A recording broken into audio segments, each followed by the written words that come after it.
upon him regarding anything. When I want to ask him any question, I would put the matter off for 2 years due to the awe that I had for the Prophet. He was, like celebrities. No, I'm serious. Okay, you guys want to know something crazy? Some of you guys are recording this. You can edit, please. She's laughing. All right. I'm an American. I became Muslim when I was 20. And one of the highlights of my life, post-Islam, is being in Phoenix Airport and seeing George Clinton. No, wait, I'm talking about, okay, George, you know who George Clinton is? Funkadelic. Parliament Funkadelic. Yeah. Parliament Funkadelic. That is impressive. It's impressive. Thank you very much, and we'll talk about this later. I saw him in a green running suit. And he had the hair with the purple and the red and the green.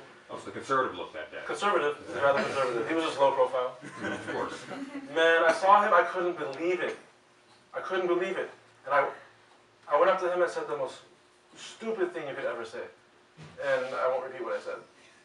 And all he said was, yeah. That was his response. I was like, that's why you're who you are. I mean, but I couldn't even think of what to say, right? And I have a certain kind of inclination towards George Clinton because, He's cool. he does something to my head. When I hear his music, my head won't stop, right? That's an inclination that's from a very light part of my heart. Okay, what about the messenger of God in front of you? He's like, on that day, on the day of judgment, for some people, it'll be 50,000 years long. Some people, they'll be sitting up to their ankles in sweat. Others will be sitting up to their knees in sweat. Others will be sitting up to their hips in sweat because of their actions in life. Muslim, non-Muslim, atheist, whatever. They'll all be sitting there and they'll wish that the day would just start. That the judgment will start. 50,000 years will pass for some people. I mean, Allah's time there is different. Did you know every prophet has a dua that he uses that Allah answers? And that's why Noah, the flood of Noah, it destroyed the world because Noah got tired of it. And once he knew that people weren't going to get guided, he made dua against people. The Prophet never made that dua against it. Despite everything that his people did to him, he never used it. He saved it for the last day. This is called the shifa, the intercession.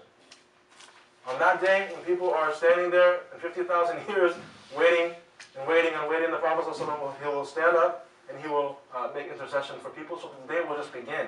That's how his mercy will cover everyone. And then after that point, his intercession will be for anyone who has even a mustard seed of faith in the fact that there is no God but God, and Muhammad is his messenger. They will not dwell. They will not stay in the hellfire. Right? Anyone who has even an atom's weight, a mustard seed of faith in La ilaha illallah Muhammadur Rasulullah, that there is no God but God, and Muhammad is his messenger, peace be upon him. There are 7 different levels to hellfire. 7 different levels. Jahannam, the one you hear about all the time, that's the top layer. There's other ones like Sa'ir and all these different hells, levels of hell.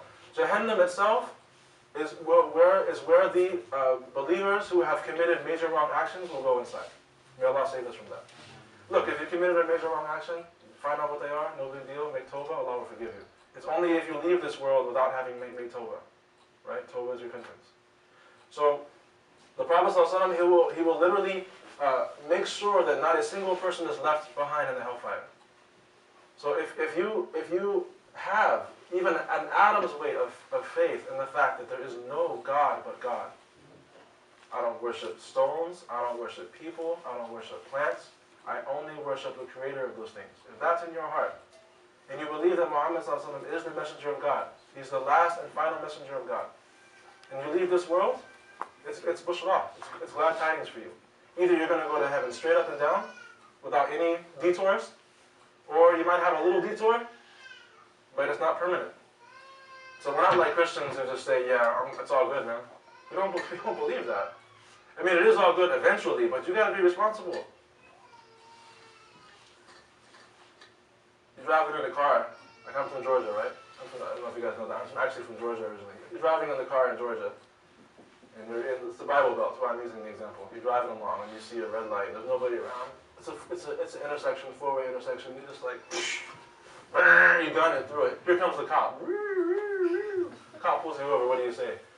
No, man, Jesus died for my sins. Jesus died for me. No ticket, right? What is he going to say? What's he going to say? We know in our heart that that's insane. No one's going to be taken into account for someone else's actions. It doesn't work that way. God is fair. And he's certainly not going to use his son if he had one. Come on, man. It doesn't work. And that's just wrong. I mean, you know what I mean? Like, okay, I'm going to stop bashing after this moment. I was raised in a Christian family, so when I thought to myself, like, wait a minute, let me get this right. God's son is going to get punished because I can't control myself. Yeah, I just feel really weird about that. So the Prophet, peace be upon him, this individual, this man, imagine him standing in front of you. And you want to ask him questions about your Lord, or some kind of question that comes to you, and you can't because all that's inside your heart takes over.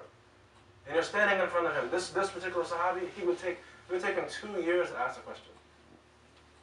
I mean, you can just imagine he'd get in front of him and just...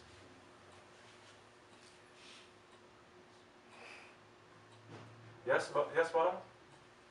What? He just forgot what he was going to ask. Like a young man who wants to marry a sister, and he's thought about it for a long time, and he's just thinking, okay, I don't know, what if she rejects me, that. But he gets lost in her. His thinking just gets lost. He can't even begin to ask. What about feeling that way about Rasulullah? I mean, we've had that experience. I'm sure there's been instances. No, we don't do that, brother. We're Muslims. Okay. Right. See, sometimes I think we're more human than anybody else right now because we're getting like exposed all over the televisions. If you ever thought Muslims were capable of any kind of weirdness, just turn on the TV and you'll see like we're more human than anybody else. Love doesn't let one rest either. Love doesn't want... I'm going to read this whole thing to you. Ayyub al-Ansari narrates, the Prophet upon him came to Medina and stayed with me. He was living on the lower roof. Ayyub al-Ansari is the man who housed the Prophet upon him when he went to Medina to Munawwara. He housed him. He said he was living on the lower floor while I was living on the upper floor. When the evening set in, I became anxious and I passed the whole night in restlessness, for I was thinking that I myself am standing between him and revelation. Right? So in other words, the Prophet is on the lower floor, he's on the upper floor, and he's thinking to himself, I'm blocking revelation right now. So early next morning, I submitted to the Prophet peace be upon him. My wife and I didn't close our eyes the entire night. We couldn't sleep. He said, why, Abu Ayyub? Why? I said, I thought to myself, we are staying in the same house, and I am on the upper floor, and if I make a little movement, it may cause some dust to fall below, and you might feel some trouble, and I also might stand between you and the revelation. So he didn't sleep. Now, thereupon, God's messenger, peace be upon him, he says, now look at his response, peace be upon him. He says, don't think this way. In other words, don't trouble yourself like that. Take it easy. He says, should I not teach you such words? If you repeat 10 times in the morning and evening, they make you achieve 10 virtues. Serve to become an expiation for 10 vices, because of which you go 10 degrees higher, and you achieve reward equal to setting